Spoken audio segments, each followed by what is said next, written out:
Bonjour à toutes et à tous, bienvenue sur Hatcher Makers. Aujourd'hui, nous allons parler de la cybersécurité et de la pénurie des talents qui demeure dans un secteur pourtant devenu hautement stratégique. Experts en sécurité, analyse, ingénieurs, les profils manquent à tous les niveaux. Nous en parlons aujourd'hui avec Vanessa Chocteau, directrice générale de DocaPost Institute. Vanessa, bonjour. Et Michel Vandenberg, fondateur du Campus Cyber et CEO de SecLab. Bonjour Michel. Première question, Michel, comment la perception des risques cyber a-t-elle évolué dans les COMEX, qu'au-dire des grandes entreprises ? Effectivement, le risque cyber aujourd'hui, c'est un des tout premiers risques externes identifiés par les entreprises. Je pense que toutes les entreprises ont été touchées par une cyberattaque, qu'elle soit grande ou petite, de différents types. On peut avoir des attaques dont on parle beaucoup de rançon logiciel pour justement essayer d'extirper des données d'entreprise pour ensuite les faire chanter.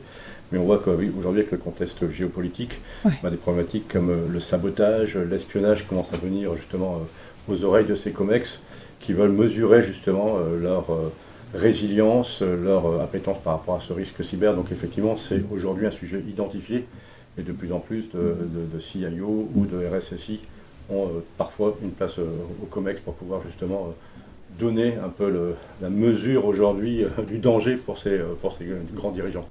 Et je le disais en introduction, vous êtes fondateur du campus cyber. Quel rôle joue ce campus dans la consolidation de l'écosystème français ? Effectivement, c'est une initiative du président de la République qui était de rassembler l'écosystème français dans un lieu totem pour essayer de faire travailler les gens ensemble, mais aussi pour donner de la visibilité justement à cet écosystème et attirer les talents. Je pense que c'est un peu le sujet qu'on va aborder aujourd'hui. Tout à fait. Vanessa, quels sont les enjeux de DocaPost en matière de cybersécurité et de protection des données ces dernières années et actuellement ? Oui, actuellement. DocaPost conçoit, développe et opère des parcours complets numériques, et notamment avec des briques technologiques de confiance. Donc quand on dit confiance, c'est éthique, sécurisé notamment. Donc très important de travailler ce point-là, surtout que nos clients sont pour un grand nombre des clients venant de professions réglementées. Donc je parle du secteur financier, du domaine de la santé, particulièrement impactés parce qu'ils ont des architectures très sensibles. Et donc nous devons avoir les labels, les certifications et respecter bien sûr les réglementations et être conseil auprès de nos clients sur les réglementations et les normes à appliquer dans leur domaine. Et ça implique des gros enjeux de formation en interne, j'imagine. Quelle est votre approche en la matière et est-ce qu'il y a des types de populations que vous formez prioritairement ? Alors en fait, on forme à la fois, comme je représente l'organisme de formation, nos clients et également l'interne. En interne, oui. Alors il y a deux niveaux. C'est déjà la sensibilisation et acculturation pour tous, parce que c'est vraiment l'affaire de tous. On sait que c'est le fameux man in the middle, c'est vraiment la faille humaine. Donc la sensibilisation est importante à tout niveau pour bien comprendre les enjeux, parce que autant dans la vie au quotidien, on sait se protéger physiquement, on ferme sa serrure à clé, on ferme ses fenêtres, autant dans la vie numérique, et notamment avec la complexité des architectures d'entreprise, des fois il y a un peu plus de mal à se repérer. Donc nous, on agit beaucoup avec des e-learning que l'on a conçus pour notre RSSI, e-learning vraiment adapté sur comprendre et ensuite agir, notamment en cas de failles détectées. Donc ça, c'est le premier niveau, sensibilisation, et aussi réglementaire. Le RGPD appliqué pour tous, la compréhension là prochainement de DORA qui doit vraiment aussi s'appliquer dans certains secteurs. Donc ça, c'est le point crucial. Et ensuite, ça va être les expertises. Donc nos ultra-experts, donc c'est DSI, RSSI, architectes, développeurs. On a aussi les consultants qui interviennent chez nos clients. C'est comment on les maintient à un haut niveau d'expertise, parce qu'on voit bien, et je pense qu'on va en parler, il y a une sophistication de plus en plus forte des attaques. Et donc, il faut vraiment se maintenir à niveau, avoir les bonnes certifications et puis pouvoir agir très vite. Donc, voilà, c'est deux populations très différentes en entreprise, mais il faut bien penser les deux niveaux en formation. Et justement, du côté de vos clients, qu'est-ce que vous observez dans ces besoins de formation ? C'est identique. C'est vraiment qu'on va être sur cette approche à deux niveaux. Je rejoins aussi ce qui a été dit sur le COMEX, très important, parce que les dirigeants sont à sensibiliser, notamment pour se préparer. Et en fait, moi, ce que j'ai souvent constaté, c'est que, hormis les ultra-experts, notamment les RSSI, il y a un peu une méconnaissance et un manque de lisibilité sur comment avoir accès à cette formation, cette connaissance. Et donc, ça a été très important pour nous. Et nous, on a beaucoup travaillé en écoutant et en co-construisant avec des clients une approche de formation qui va être classée, c'est-à-dire est-ce qu'on touche bien tous les métiers? Parce que chaque métier a un peu son label, sa certification, sa norme à appliquer. Et est-ce qu'on coche bien toutes les catégories? C'est-à-dire, est-ce que je me suis suffisamment préparée avec le point de vue juridique, normatif, etc. Est-ce que je me suis bien protégée? Donc j'ai mis en place tous les systèmes pour, et puis j'ai les bons choix technologiques et je suis formée à ces choix technologiques. Et est-ce qu'ensuite je suis en capacité de réagir? Donc vraiment compartimenter pour donner plus de lisibilité, c'est un point très important, et ça c'était vraiment une demande cruciale de nos clients, à la fois internes et externes. On l'a évoqué jusque-là, la cybersécurité est devenue hautement stratégique. Pour autant, il y a une pénurie énorme de talents dans ce secteur. Michel, quelle est votre analyse de la pénurie de professionnels en cybersécurité ? Le problème dont on souffre le plus, c'est un problème d'attractivité. Voilà, je pense qu'on a les bonnes écoles, les bonnes formations, qui sont reconnues, même reconnues à l'international. Aujourd'hui, on n'arrive pas à attirer les jeunes pour aller vers les métiers de la cybersécurité. Pourquoi ? Parce que l'image qu'on envoie encore, c'est l'image extrêmement technique du hacker éthique, geek à capuche, qui a toujours voulu faire de la cybersécurité dès sa plus jeune enfance, qui démontait la télé de ses parents, etc. etc. Et c'est là-dessus qu'il faut absolument travailler pour pouvoir attirer d'autres talents, montrer qu'il y a plein d'autres métiers dans la cybersécurité. On a besoin de gens qui font des tests d'intrusion, on a besoin des gens qui font de la sensibilisation, on a besoin de commerciaux pour pouvoir aller travailler avec les clients et vendre les technologies de cybersécurité, on a besoin de gens de marketing, on a besoin vu le contexte géopolitique, on a besoin aujourd'hui de gens qui travaillent sur l'intelligence économique, on a besoin de gens qui travaillent aujourd'hui sur la partie, présenter des choses au COMEX, etc. etc. La partie juridique, avec la régulation qui est en train d'arriver, elle est extrêmement importante. Donc, il faut faire savoir, et on ne fait pas assez faire savoir, et bravo pour votre émission, qu'il y a plein de métiers dans la cybersécurité. Et puis surtout, on se prive de la moitié de la population française, puisque quand on regarde le nombre de femmes qui pensent venir vers les métiers de la cybersécurité, c'est catastrophique. Donc, il faut vraiment qu'on travaille sur cette définition, sur créer des rôles modèles qui attirent les jeunes. Ce qui nous a beaucoup aidé à un moment, c'était le bureau des légendes. L'héroïne, c'était une femme. Voilà, paf, ça, les jeunes se sont dit, on peut pouvoir faire ça. Voilà, donc il faut qu'on arrive justement à essayer de montrer les différentes facettes du métier de la cybersécurité. On l'a fait avec le campus cyber et la DGESCO. On avait créé une campagne d'affichage dans le métro et le francilien et le RER avec tous les métiers qui existaient. Ça nous a permis de voir justement sur le site du campus cyber pas mal de jeunes filles ou de jeunes qui n'y pensaient pas, qui se sont dit, tiens, comment on fait pour faire un métier de cybersécurité? Voilà, c'est ça le travail qu'on a à jouer, c'est l'attractivité, créer des rôles modèles pour que les jeunes puissent s'identifier. En fait, c'est un métier qui est extraordinaire, puisque on est un peu des pompiers du numérique, où on aide justement à éteindre les incendies, mais aussi à sensibiliser pour que les gens ne mettent pas le feu n'importe comment. Vanessa, est-ce que vous voulez réagir à ce que Michel a dit ? Peut-être en complément, je souscris tout à fait. Il y a une pénurie, il y a une très belle étude au PIEC, donc l'Observatoire des métiers du numérique, qui montre ce qu'il en est et qui fait ce constat. Je pense qu'effectivement, sur la formation initiale, il faut penser au-delà des formations classiques que l'on a en ingénierie, bien penser effectivement aux formations, par exemple, dans le droit. Dans le management, dans le commerce, quand on forme les UX, UI designers de demain, bien penser à chaque fois à avoir cette partie sécurité numérique au programme, parce que trop souvent, malheureusement, ça ne l'est pas. Donc voilà, en formation initiale. Et moi, ce que je vois en formation continue, c'est effectivement, on était jusqu'à présent sur des formations très monolithiques, inaccessibles. Il va falloir faire le parcours pour devenir un expert cybersécurité. Et là, on passe vraiment à une approche beaucoup plus modulaire. Un développeur qui fait déjà des tests d'intrusion va avoir besoin de comprendre la dernière faille et de savoir réagir. Ça peut être un e-learning en 10 minutes et ça lui suffira. Et à contrario, il y a un nouveau RSSI qui va devoir bien gérer le management complet et tout le système intégré et qui va devoir se reformer et s'acculturer, enfin même plus se certifier à DORA ou autre. Et donc à tout ce qui va être environnement, risque management. Donc voilà, c'est bien penser la modularité pour rendre ça plus attractif et plus accessible. Finalement, vous pouvez, parce que vous êtes tous acteurs et vous êtes dans des métiers de confiance. Vous êtes là pour rassurer et sécuriser. Et répondre aux besoins du marché. Justement, Michel, est-ce que vous observez que les formations actuelles collent parfaitement aux besoins du marché? Est-ce qu'il y a des choses à améliorer, un peu comme ce qu'évoquait Vanessa? Moi, je pense aujourd'hui que les formations en France, en tous les cas, sont de qualité et qu'on a aussi beaucoup beaucoup poussé pour faire des formations en alternance, donc en mettant très très vite les jeunes ingénieurs dans les entreprises, ce qui fonctionne extrêmement bien. Voilà. Par contre, je pense que toutes les formations aujourd'hui en cybersécurité ne sont pas remplies, toujours par ce problème d'attractivité. Donc, ce n'est pas un problème de qualité des formations. C'est pas, il y a même, on se forme tout le temps à la cybersécurité. Le numérique évolue tout le temps. Et au campus cyber, on a des entreprises aujourd'hui qui forment les professionnels de la cybersécurité, comme HS2, etc.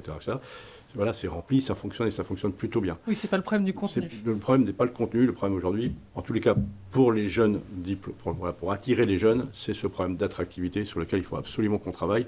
On avait fait une étude au tout début du campus avec les jeunes qui suivaient une formation au numérique en Ile-de-France, disant est-ce que la cybersécurité est quelque chose qui vous intéresse? Et c'était moins de 10% des jeunes qui, pourtant, sont dans le monde du numérique, pensaient faire de la cybersécurité. Une appétence. Je crois qu'il y a 3 filles qui avaient répondu pourquoi pas. Voilà, donc il faut vraiment qu'on travaille sur ce sujet aujourd'hui du rôle modèle, de montrer que la cybersécurité, c'est un métier qui peut aussi permettre une évolution assez importante des carrières. Aujourd'hui, comme on parle du métier du RSSI, le RSSI, avant, c'était un peu le gars coincé dans le fond du placard du monde numérique. Aujourd'hui, il intervient au COMEX et il est responsable de gérer les risques liés au numérique. Comme toutes les entreprises sont numérisées, aujourd'hui, il a un rôle extrêmement important. Donc, on a tout pour attirer. Il faut le faire savoir. Il faudrait peut-être le faire savoir le plus tôt possible dans l'enseignement. Justement, voilà. Parce que vous évoquez ces biais qui font peu de femmes vont vers ces métiers-là. Est-ce qu'il ne faut pas intégrer davantage la cybersécurité dès le secondaire, dès le collège, dès le primaire, pour expliquer aux petites filles que c'est des métiers vers lesquels elles peuvent tout à fait aller? Il y a encore du travail en France là-dessus. Effectivement, quand on voit que nos ministres qui disent qu'il faut limiter l'accès aux écrans, le terme écran déjà, voilà, c'est ridicule, quoi. Donc il faut se positionner de façon très claire. C'est vrai que hier soir j'étais au restaurant, souvent il y a le couple qui déjeune et l'enfant qui est affalé sur sa chaise à jouer avec un iPhone. Donc de toute façon, ils sont plongés dans le numérique dès le début. Voilà. Donc c'est à nous justement d'en profiter pour justement expliquer qu'il y a un côté aussi obscur dans le monde du numérique, que tout ce qui est mis sur Internet restera sur Internet et pourra servir à des gens à faire des choses pas forcément sympas. Voilà, et les former le plus tôt possible, parce qu'aujourd'hui, c'est un phénomène de société. Ils l'utilisent dès le plus jeune âge, et c'est vraiment important aujourd'hui de pouvoir justement les sensibiliser et de leur montrer justement qu'il y a des métiers aujourd'hui qui permettent justement de protéger des enfants, de protéger des adultes des risques d'Internet. Vanessa, sur ces enjeux de féminisation de ces métiers, voilà, qu'est-ce que vous observez chez The Post Institute? Quelles sont les répartitions hommes-femmes? Alors, sur la féminisation, alors effectivement, dans les métiers du numérique ou les formations numériques, on a une proportion moindre de femmes. En revanche, on est par exemple, nous, référencés auprès de l'OPCO Atlas et de France Travail pour les formations de reconversion. Donc, on a un certain nombre de formations de reconversion. En ce moment, par exemple, on en a d'ouvertes, notamment en développeur cybersécurité. On en a aussi en data analyst et autres. Il faut savoir que comme on travaille en amont, donc déjà plus France Travail est au courant des métiers, des évolutions, des imbrications. Par exemple, un data analyst peut aller vers de la cybersécurité et inclure ça. Parce qu'avec la sophistication des attaques, l'IA est au service c'est essentiel. Voilà. Donc un data analyst doit intégrer ça. Un développeur peut devenir aussi un développeur spécialisé en cybersécurité. Donc on peut avoir des passerelles. Ça, c'est important de le faire savoir à des gens qui sont déjà en place dans un métier numérique. Et on le voit quand France Travail source les personnes en recherche d'emploi qui seraient susceptibles d'aller en reconversion. Nous, on est passé sur des taux qui sont supérieurs à 25% de femmes. Alors, sur développeur cyber, qui est la formation la moins féminisée. Donc, c'est aussi un constat. Toutes les autres formations, data analyst, testeur logiciel, technicien helpdesk, sont des formations où on a quasiment la parité. Donc, on voit bien qu'effectivement, la cybersécurité attire moins, mais quand on le travaille avec l'écosystème, c'est-à-dire que les personnes qui envoient et qui conseillent pour aller vers telle ou telle formation de reconversion, et puis nous, les organismes de formation et tout l'écosystème avec le campus cyber, etc., quand on éclaire, qu'on rend plus claire cette offre et cette capacité d'aller, d'évoluer ou d'intégrer dans son métier cette partie cybersécurité, eh bien, les ratios augmentent. Donc, important de jouer là-dessus. Est-ce que le lien justement on parlait du monde académique, les passerelles entre, vous l'avez un peu évoqué, entre le monde académique et les entreprises sont suffisamment bien articulées? Quelles sont les marges de progression là-dessus? C'est là, justement, on parlait de 60 000 postes ouverts. Bon, moi, je conteste toujours un tout petit peu ce chiffre. En fait, les entreprises veulent recruter des experts en cybersécurité de 5 à 6 ans d'expérience. Et effectivement, ce qui se passe, c'est qu'il y a un turnover assez important de ces experts qui sont demandés par les entreprises, qui est bon pour personne, parce qu'effectivement, le gars, il a 4-5 offres qui lui sont proposées, il joue un peu la surenchère, etc., etc.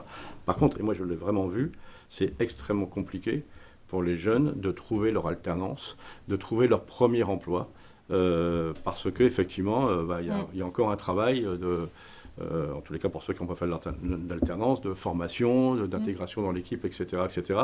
Et pour les sociétés de services, le gars, on ne peut pas l'envoyer directement et le facturer chez les clients. Donc il faut qu'on travaille justement pour pouvoir attirer plus facilement ces jeunes, enfin pas les attirer, mais en tous les cas les faire venir, les embaucher, etc., leur donner leur chance et le faire beaucoup plus vite. Parce qu'effectivement, moi je recevais beaucoup en tant que président du campus cyber de jeunes qui m'écrivaient en disant, voilà, on m'a dit, il y a un manque, il manque 60 000 postes et j'arrive pas à trouver mon stage, j'arrive pas à trouver mon alternance, j'arrive pas à trouver mon premier boulot. C'est là-dessus qu'il faut qu'on travaille. Donc envoyer des chiffres en disant, venez, c'est open bar, vous avez fait pâtissier, vous faites une formation, vous pouvez faire maintenant cybersécurité. Non, c'est un métier quand même technique aussi, sur laquelle il faut se former, mais il faut que l'écosystème aide ces jeunes à démarrer, à créer leur premier job, etc., etc. Ça, c'est extrêmement important, parce que sinon, si on attire, qu'on devient attractif, mais qu'on ne sait pas les embaucher, ça va être un tout petit peu compliqué. Oui, il faut que les entreprises jouent leur part et misent sur l'alternance. Vanessa, quelle est votre vision un peu de ces enjeux-là ?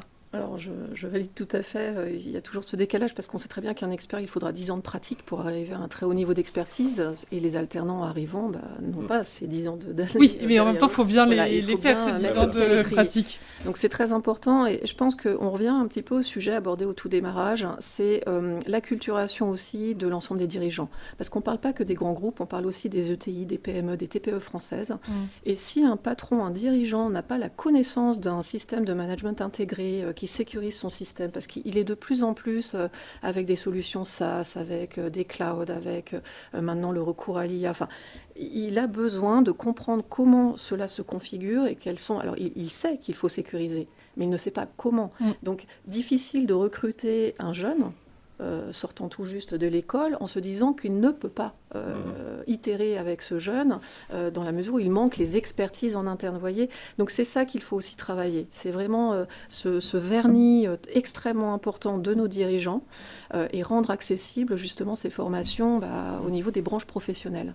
Je suis complètement d'accord avec vous. On avait fait une étude avec le campus sur les toutes petites entreprises et leur connaissance du risque cyber. Et en fait, ils ne sont même pas conscients de leur dépendance au numérique. C'est-à-dire que eux se disent, ça fonctionne, effectivement, ils utilisent du cloud, des SaaS, des applications qui sont partout, ils se disent, voilà, ça fonctionne tout le temps. Donc, ils n'imaginent pas que ça puisse s'arrêter. Et c'est quand ça s'arrête qu'ils s'aperçoivent que l'entreprise ne fonctionne plus du tout, parce que sans le numérique, elle ne peut plus fonctionner. Et c'est vraiment là-dessus qu'il faut qu'on travaille, pour, pareil qu'on fasse au niveau des jeunes, le faire aussi des responsables d'entreprise en disant, voilà, travaillez sur votre résilience. Il faut que vous ayez dans vos plans aujourd'hui de sauvegarde de votre entreprise, de dire, voilà, si le numérique s'arrête, comment je peux faire pour pouvoir redémarrer à minima pour pouvoir continuer à facturer mes clients, à faire fonctionner mon entreprise, etc. Là aussi, il y a toute une problématique de formation à mettre en place. Puis je reviens sur ce qu'a dit tout à l'heure, c'était la faille humaine. La faille humaine, effectivement, tout le monde dit la cybersécurité, c'est le problème entre le clavier et la chaise. L'utilisateur par lui-même. Oui, c'est vrai, mais de toute façon, ce sera tout le temps le cas. Et il faut qu'on trouve des solutions pour que ce ne soit plus le cas. Ce qu'on bien réussi, c'est l'automobile et la prévention routière. Tout le monde dit, moi je conduis bien. Même bourré, je conduis bien. C'est les autres qui ne savent pas conduire. Donc les gens se disent, moi je ne suis pas un danger public, etc. etc. Qu'est-ce qui a été fait dans l'automobile ? On a obligé les gens à mettre une ceinture de sécurité. S'ils ne la mettent pas, ça bip. On a créé des véhicules de plus en plus sûrs. Il y a 10 ans, vous preniez votre voiture, vous fonciez dans un mur, vous étiez certain d'y passer. Aujourd'hui, votre voiture, grâce à l'IA, elle va détecter que vous arrivez à trouver sur le mur, elle va arrêter votre voiture, et si jamais vous tapez un peu, il y a l'airbag qui va vous protéger. C'est ça qu'on doit mettre en place. C'est-à-dire des solutions qui protègent l'utilisateur sans qu'il le sache, peut-être même contre lui, en l'obligeant justement, pour utiliser l'application, à prendre un minimum d'hygiène informatique et d'hygiène en termes de cybersécurité. C'est comme ça qu'on va y arriver. Et donc pour y arriver, effectivement, on va devoir recruter pour créer ces outils. Parce que je pense que jamais, même malgré la meilleure sensibilisation, nous on l'a fait quand j'étais chez Orange, dans ma carrière précédente, on faisait des campagnes de sensibilisation, on expliquait, 2 jours après, on envoyait un email malveillant et paf, les mecs qui cliquaient dessus. Donc voilà. Donc, Oui, il y a du travail. Il y a du travail. Et est-ce que les dirigeants de plus petites structures prennent la mesure de la sophistication des attaques? Vous avez évoqué plusieurs fois l'arrivée de l'IA qui va sûrement jouer là-dessus. Voilà. Est-ce que vous avez le sentiment que ils prennent la mesure? Non, ils ne le prennent pas du tout parce que pour eux, ils ne sont pas concernés. Oui, Voilà. Ils c'est se ça. disent, moi, je ne suis pas une cible. Moi, aujourd'hui, je travaille dans tel domaine, je ne suis absolument pas une cible. Sauf qu'aujourd'hui, les attaques dont on parle de crypto local, etc., ils ne ciblent pas. Ils lancent des attaques sur le réseau massif partout, et puis où ça rentre, et ça rentre facilement, effectivement, les gens se feront avoir. Et moi, j'ai accompagné des chefs d'entreprise qui étaient dans des désarroi le plus complet, c'est-à-dire venant nous voir en disant « mais j'ai plus rien », c'est-à-dire même mes sauvegardes sont cryptoloquées, je ne peux plus rien faire. Et pour être très transparent avec vous, le seul moyen dans ces cas-là, c'est de négocier avec les pirates pour que la rançon soit la moins importante possible. Alors, on va me dire, voilà, c'est péché, il ne faut pas négocier avec les pirates, etc. Mais quand vous avez votre entreprise de 30, 40 salariés qui sont machin, et que vous ne pouvez plus rien faire, bah oui, à ce moment-là, il faut... Mais par contre, il faut que ça serve de leçon et que derrière, les entreprises travaillent justement... Non pas, il ne faut pas demander aux chefs d'entreprise et des petites de devenir des experts en cybersécurité, de savoir détecter les attaques, etc. Non, mais de bien s'entourer, en revanche. Entourez-vous bien pour être résilient, c'est-à-dire de dire, OK, j'ai subi une cyberattaque, ça, de toute façon, ça arrivera, ça arrive même aux plus grandes entreprises. J'ai prévu un plan pour pouvoir dire, au moins, par exemple, mes sauvegardes, tous les jours, bah, je les emmène chez moi. Et je sais qu'effectivement, elles ne sont pas connectées au réseau et que quand j'ai besoin, je pourrais au moins récupérer cela. C'est de l'hygiène informatique. Si on revient sur cet enjeu de pénurie, le reskilling est-il un levier intéressant à explorer au sein des entreprises? Et voilà, quel type de profils un peu non-tech peuvent être efficacement formés? Je sais que Microsoft a mis en place un programme justement de reskilling pour détecter des talents qui vont emmener vers ces métiers de la cyber. Voilà, Vanessa, quelle est votre vision de cette option, si je puis dire, cette méthode? C'est vraiment ce dont je parlais tout à l'heure, les reconversions possibles, dès lors qu'on a déjà les prérequis techniques, donc dans les métiers de développeurs, de data analystes, de testeurs, ils peuvent effectivement aller vers les métiers de la cybersécurité.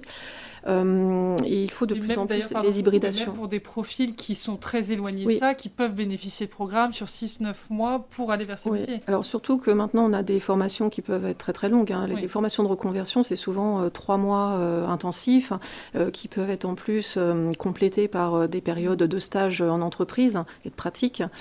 Donc c'est relativement accessible. Donc il y a énormément maintenant de dispositifs pour donner les moyens aux entreprises de financer cela pour leurs salariés. Et il faut y aller aussi par étapes. Très, très difficile aujourd'hui d'accepter en tant que manager de laisser partir son salarié pour une formation de 11 jours, 20 jours, etc. Or, on peut étaler. Donc les parcours modulaires sont extrêmement importants. Je vous donne un exemple.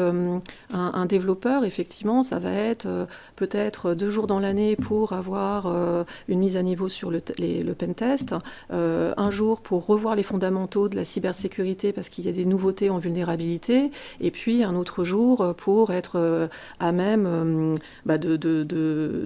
d'envisager, parce que ça va arriver, la crypto-agilité dans son code pour être beaucoup plus robuste. Donc, et il faut étaler ça dans le temps. Donc l'upskilling est possible, mais en pensant les choses non pas de manière monolithique. C'est pas on fait partir quelqu'un pendant 3 mois, on ne le voit plus, ce n'est plus cela. C'est vraiment par petites touches et en fonction aussi de l'évolution du marché et l'évolution des attaques, parce que ça évolue tous les jours. Maintenant, on vend même, on peut acheter des kits d'attaque. C'est maintenant des techniques as a service. Là-dessus, les hackers ont bien innové pour le coup. Et puis, l'IA, j'en parlais tout à l'heure, très difficile même pour des ultra-experts de détecter maintenant un vrai d'info. Grâce à l'IA générative, avant, on repérait les adresses et on repérait les fautes d'orthographe. Là, des fois, c'est très, très surprenant. Oui, puis je suis d'accord avec vous. Si on prend le sujet particulier de l'intelligence artificielle, non seulement ça peut se retourner contre nous, mais même, encore une fois, le problème qu'on a de la cybersécurité, c'est souvent on arrive après la bataille. C'est-à-dire qu'il y a des grandes mutations technologiques, des grands mouvements technologiques, et la cybersécurité n'est pas prise en compte. Et à la fin, on vient pour mettre des pansements, ou rafistoler, etc., etc. Là, l'IA, ça arrive, et on voit qu'on repart dans le même phénomène. C'est-à-dire que les gens ne comprennent pas que quand on utilise des moteurs d'intelligence artificielle générative, on fournit de l'intelligence et de la data, parce que de toute façon, une IA, son seul carburant, c'est la data. Donc elle a besoin de beaucoup d'informations. Et chaque fois que vous l'interrogez, que vous lui posez des questions, vous la rendez plus intelligente, etc., etc. Et parfois, vous ne vous apercevez pas que vous êtes en train de renseigner vos concurrents. Voilà, donc il faudrait aussi un peu cadrer tout ça, protéger des IA un peu pour des gens qui ont des caractères, des métiers un peu sensibles. La dernière fois, on a vu un membre du COMEX aller présenter son plan et le faire revoir son PPT par chaque GPT. Voilà. Oui, là, c'est... Oui, mais ça existe. Voilà, oui, parce il faut encore que, sensibiliser encore une aux fois, données qu'on peut introduire. Encore une fois, les gens pensent que Internet, c'est le pays de Candy et que tout le monde est gentil et tout le monde est content. Non, aujourd'hui, il faut faire extrêmement attention. Il faut s'assurer de comment on appelle ça acculturer, en tous les cas, les gens au fait que les choses sensibles, aujourd'hui, n'ont rien à faire sur les moteurs d'intelligence générative payants. Quoi. Oui, et même au plus haut niveau de l'entreprise, il faut revenir constamment sur ces enjeux de protection des données pour ne pas aller alimenter une IA qui va s'entraîner à partir des données qu'on lui fournit. Mais bien sûr. On arrive à la fin, mais je voulais vous poser une dernière question. Est-ce qu'on perd des compétences à l'international ? Est-ce que les meilleurs talents sont tentés en cybersécurité d'aller en dehors de la France ? Voilà, qu'est-ce que vous observez C'est un fait, effectivement. Si je prends par exemple le monde de l'édition de logiciels en cybersécurité, donc des gens qui fournissent des solutions, on ne peut pas lutter entre les salaires qui sont fournis par les grands acteurs américains, même pour les gens qui restent en France. Voilà, donc on le sait, on ne pourra pas lutter. Donc on revient au problème, il faut former plus pour justement faire à ce que, oui, effectivement, on perd nos bons experts qui vont aller vers des grands acteurs américains. Pas tous, il y en a aussi qui ont un peu de sentiment patriotique et qui restent avec nous. Mais en tous les cas, il faut qu'on forme beaucoup plus pour pouvoir justement faire à ce que, on sait qu'il y aura du turnover, on sait qu'il y a des gens qui vont nous quitter, mais qu'on a déjà des gens pour pouvoir remplacer. Comme dans le sport, effectivement, les très bons, à un moment, ils vont jouer dans les très grands clubs. Et si on a un institut de formation qui forme beaucoup de jeunes et qui sont très très vite ces jeunes intégrés dans les équipes, effectivement, ça fonctionnera bien. Vanessa, un mot pour la fin. C'est vrai que c'est une question d'équilibre parce qu'il faut développer les rôles modèles pour attirer et légitimer en fait l'accès à ces formations et à ces métiers numériques.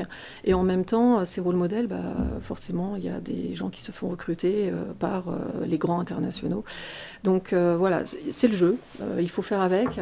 Maintenant, ce qui est important, et c'est ce qui est en train de se passer en ce moment en France et en Europe, et on l'a vu à Viva Technologies au mois de juin, ce qui est très important, c'est de voir qu'il y a vraiment une vague de souveraineté numérique, repenser effectivement nos systèmes, réinternaliser, quand je pense internaliser, c'est remettre nos technologies souveraines et les héberger en France, les protéger en France ou en Europe.